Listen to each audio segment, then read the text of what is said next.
এই বউয়ে জামায়ে নুনু কেটে নিচ্ছে। এখন রাজ্যের যে হাল, এই নুনু কেটে নিলে যাবে কেমনে দিনকাল। শুনেছি নুনু কেটে হাতে নিয়ে টিকটক ভিডিও বানাচ্ছে। না, এ হতে পারে না। আমার রাজ্যের একজন সাধারণ মানুষে নুনু যদি নিরাপদে না থাকে, তা আমি রাজা চন্ডবালী নুনু কিন্তু নিরাপদে নাই। কি ব্যাপার, মহারাজ কি ঘাস কাটবার গেছে নাকি? এলা ওয়াইতাছে নাকি? হুশিয়ার, সাবধান, মহারাজা চন্ডবালী হাজির। কই গো, একটু হুনে যাও, কি হয়েছে তোমার, কেন করো না রাও? কই গো, একটু হুনে যাও। খামোশ! কুল কুল ঠান্ডা মহারাজ। মহারাজ চন্ডবালী এত রেগে গেলে তো হবে না, রাজ্য চলবে না তো। খামোশ! 1.5 টাকার মন্ত্রী, আমার রাজ্য কিভাবে চালাবো এটা তোর বলতে হবে না। তোর কথা শুনে আমার মুতা ধরে গেল মন্ত্রী। মহারাজ, মুতটা আপাতত আটকাই রাখেন, কারণ এই রাজ্যে মুতা নিষেধ। চুপ কর বিয়াদব! আমি রাজা চন্ডবালী মুতে বুড়িয়ে আমার রাজ্যে বন্যা বসিয়ে দেব। তোকে বলতে হবে রাজ্যের খবর কি বল। এ মহারাজ, আর মনে হয় মুতা হবে না। রাজ্যে এমন এক ভাইরাস আইছে যা সবার নুনু কেটে নিচ্ছে। মন্ত্রী, এ কেমন ভাইরাস? আমি তো গলা কাটার কথা শুনেছি, ছালা ধরার কথা শুনেছি। এই নুনু কাটা ভাইরাস কোত্থেকে এলো? এর কি কোনো প্রতিকারক নেই? এ মহারাজ, এই ভাইরাসের প্রতিকার তো দেখছি না। এই বউয়ে জামায়ে নুনু কেটে নিচ্ছে। কি বলছো মন্ত্রী? শুধু তাই নয় মহারাজ, শুনেছি নুনু কেটে হাতে নিয়ে টিকটক ভিডিও বানাচ্ছে ভাইরাল হওয়ার জন্য। না, এ হতে পারে না। আমার রাজ্যের একজন সাধারণ মানুষে নুনু যদি নিরাপদে না থাকে, তা আমি রাজা চন্ডবালী নুনু কিন্তু নিরাপদে নাই। আমি দেখলাম রানী হাতে একটা ছুরি নিয়ে কি জানি করার চেষ্টা করছে। আমার তো সন্দেহ হচ্ছে মন্ত্রী। না মহারাজ, রানীমা তো দেখলাম আপেল কাটার জন্য ছুরি নিয়ে ঘুরছে।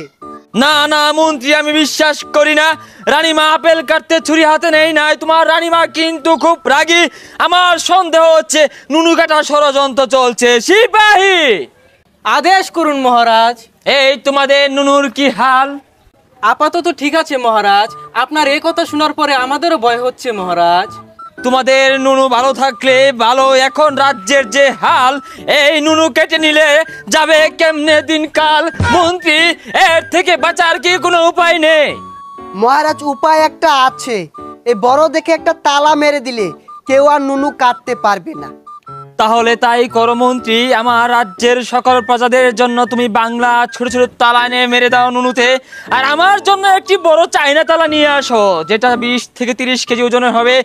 কেননা আমার রাজ্য থেকে যদি আমার নুনু হারিয়ে যায়, তাহলে সবাই বলবে চন্ডবালী হচ্ছে নুনু কাটা রাজা।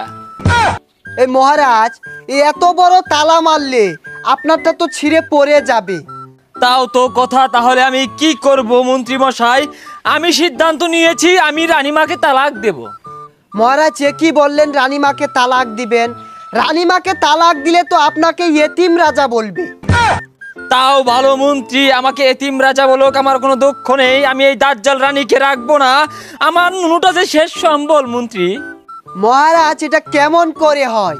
সেনাপতির বউ থাকবে, প্রজাদের বউ থাকবে, রাজা মশাইয়ের বউ থাকবে না? এটা তো হয় না। মন্ত্রী, তুমি বুঝতে পারছো না? বউ থাকার থেকে জরুরি হচ্ছে নুনু থাকা। আমার রাজ্যে ঢাক ঢোল পিটিয়ে তুমি ঘোষণা করে দাও, এই চন্ডবালীর রাজ্যে কারোরই বউ থাকবে না। আর যার বউ থাকবে, যদি তার নুনু কাটা পড়ে, সেই দায়ভার কিন্তু আমি নেব না মন্ত্রী। ঠিক আছে মহারাজ। এই সিপাহী, সারা রাজ্যে ডেরা পিটিয়ে দাও, কারো বউ থাকা যাবে না। এই চন্ডবালীর রাজ্যে এই প্রতিবন্ধী বিছুনলাকে কে রেখেছে? 1.5 ঘন্টা ধরে পাক্কুন পারছি, একটু বাতাসও করছে না।